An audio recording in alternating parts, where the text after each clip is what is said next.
Olá, terceiro ano AFD, terceiro BFD, disciplina Fundamentos Filosóficos e Sociológicos da Educação. Estou fazendo mais um vídeo sobre Émile Durkheim, acho que é o quarto vídeo que eu faço sobre o autor. Introduzi uma obra nova que é o Suicídio. Tem o Suicídio e mais a coleção Grandes Educadores que eu pretendo comentar com vocês.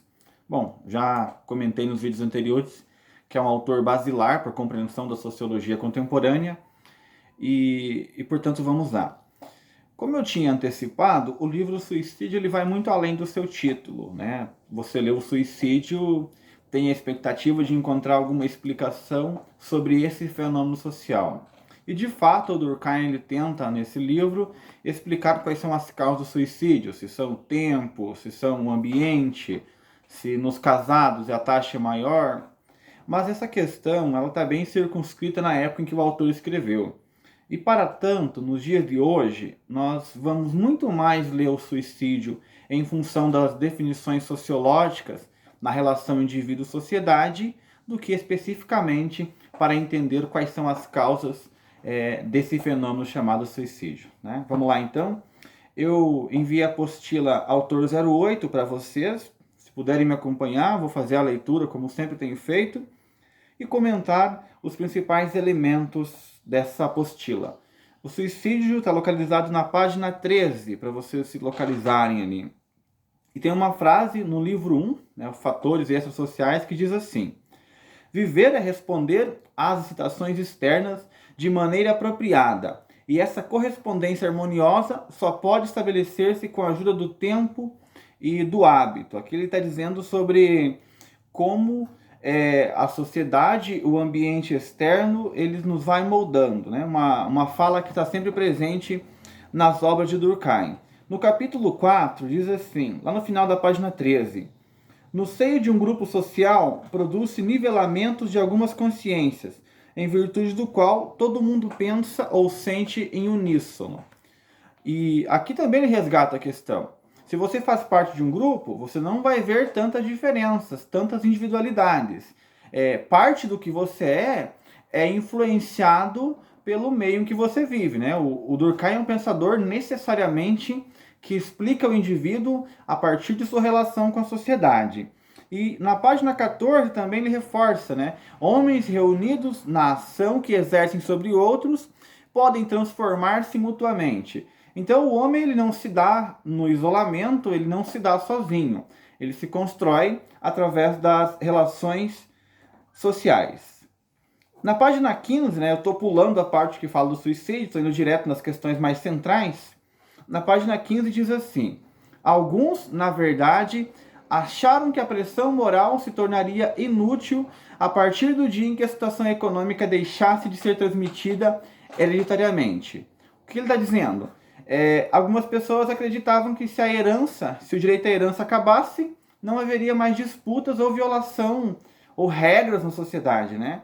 De fato, não há dúvida de que quanto mais nos aproximamos dessa igualdade ideal, igualdade financeira, menos a coerção social será necessária. Mas é apenas questão de grau, pois sempre subsistirá uma hereditariedade de nossos dons naturais. O que o autor está dizendo? Que basicamente ele está respondendo aqui o marxismo, o socialismo em si. Não é uma questão meramente econômica, é uma infantilidade na visão do Durkheim reduzir as relações humanas a relações econômicas, tentar explicar tudo pela função de ter posses, de ter uma igualdade.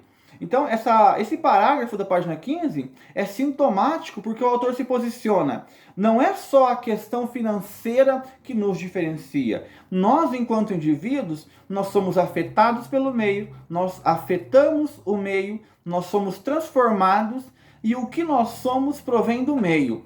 Todavia, existe um quantum de diferença que para muitos supera a questão da propriedade. Em linhas gerais, se eu acabar com a propriedade, se eu acabar com a transição hereditária, onde a riqueza de alguém muito rico vai... Vamos pensar numa situação menos dramática. A riqueza de um proprietário muito rico vai ser dividida pelo Estado. Eu posso acabar com a propriedade privada, que ainda assim vai sobrar alguns resíduos de diferença entre os homens, né? O fato de eu eliminar a diferença econômica não garanta que eu permita que os homens caminhem na mesma direção e convivam pacificamente. É uma crítica ao reducionismo marxista que veremos, né? Para Durkheim é uma espécie de reducionismo pensar a sociedade unicamente uma questão de transformação econômica. Ali no livro 3, ainda na página 15, do suicídio como fenômeno social, geral é o título, tem algumas frases bem interessantes. É bem verdade que a sociedade não inclui outras forças ativas que não as dos indivíduos. Só que os indivíduos se unindo formam o psíquico de uma nova espécie. Aqui é a frase, talvez a principal frase da obra, né? Apesar de a sociedade como um todo ela não existir, né? O que é a sociedade? Não é a formação de vários indivíduos? Só que quando esses indivíduos se encontram, uma nova espécie, as regras, os valores que emergem do encontro de indivíduos diferentes, formam um ser que ele não está presente em lugar nenhum. Forma uma nova consciência. E essa é talvez a principal visão do Durkheim se falando em sociologia. Por quê? Porque você se limita, você se controla, você influencia, você é influenciado, você raciocina sobre até onde eu posso agir, até onde o outro pode agir, e criam regras que elas escapam da sua decisão, né? Você submete, você influencia nessa submissão de outros, nessa relação você tanto absorve coisas que o outro, de maneira indireta ou direta, te transmite, como você transmite uma nova realidade para esse outro também. Ele continua que nós mesmos sofremos a pressão que contribuímos para exercer sobre os outros. É o que eu disse.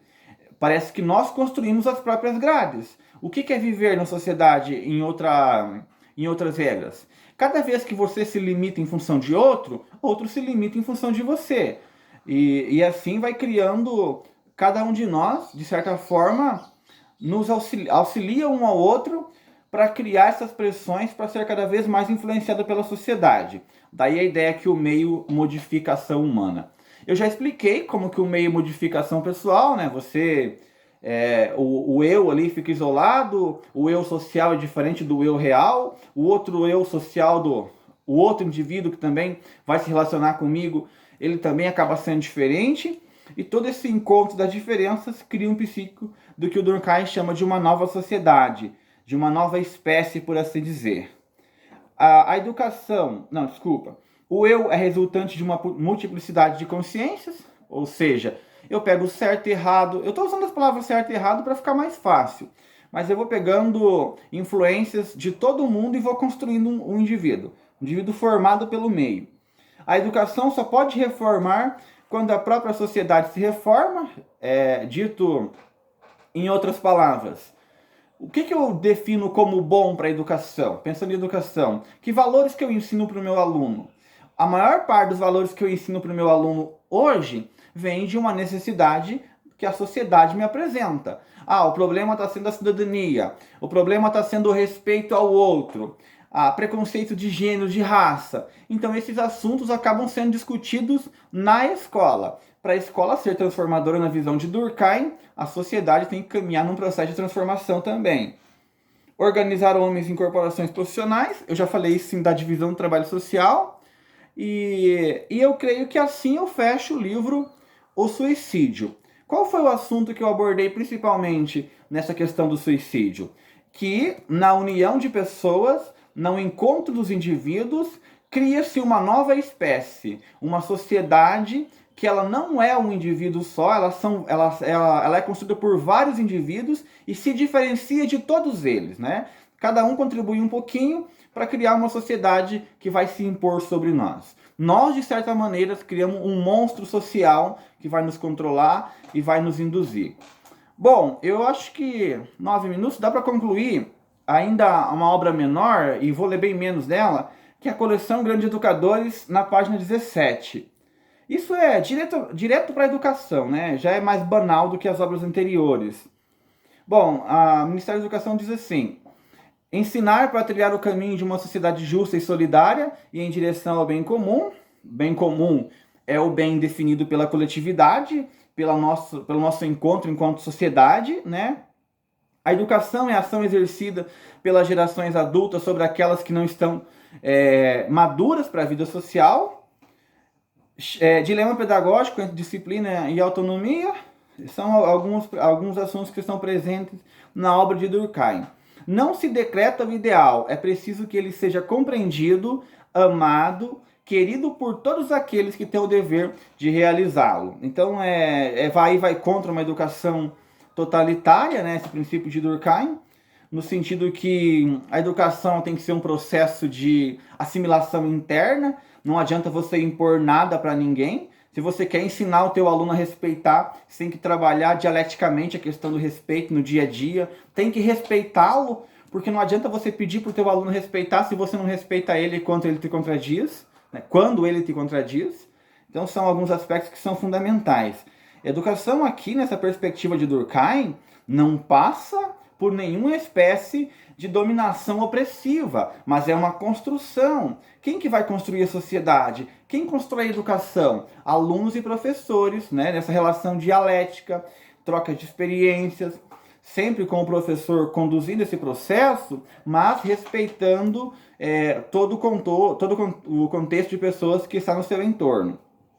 Ainda na página 17, o indivíduo isolado não pode nada contra os males sociais. Isso aqui eu já li com vocês, é da obra da Divisão do Trabalho Social, que se nós quisermos construir uma sociedade justa e igualitária, uma sociedade que, de certa forma, represente os ideais das constituições, dos direitos civis e humanos modernos, é necessário pensar que sozinhos não somos capazes, que temos que trabalhar em uma coletividade, e trabalhar em uma coletividade implica saber que você não vai para convencer. Você vai para uma discussão, você vai para uma reflexão, disposto a convencer, mas suscetível também de ser convencido, de ser transformado pelo outro. Né? A obra do Durkheim, ela traz essa perspectiva emancipadora, e hoje ela é fundamental. Nós não estamos para impor a vontade para ninguém. A relação humana deve ser uma relação dialética. O que é a relação dialética, professor? Você já falou tanto essa palavra e não entendi nada. A relação dialética implica uma tese, uma antítese, argumentos contrários e uma melhoria nas duas teses iniciais. Tanto a tese derrotada como a tese vencedora, elas são melhoradas no contato dialético. Refletir sobre a própria ação. Essa é uma proposta de educação da sociologia de Durkheim. Há uma educação não intencional que jamais cessa.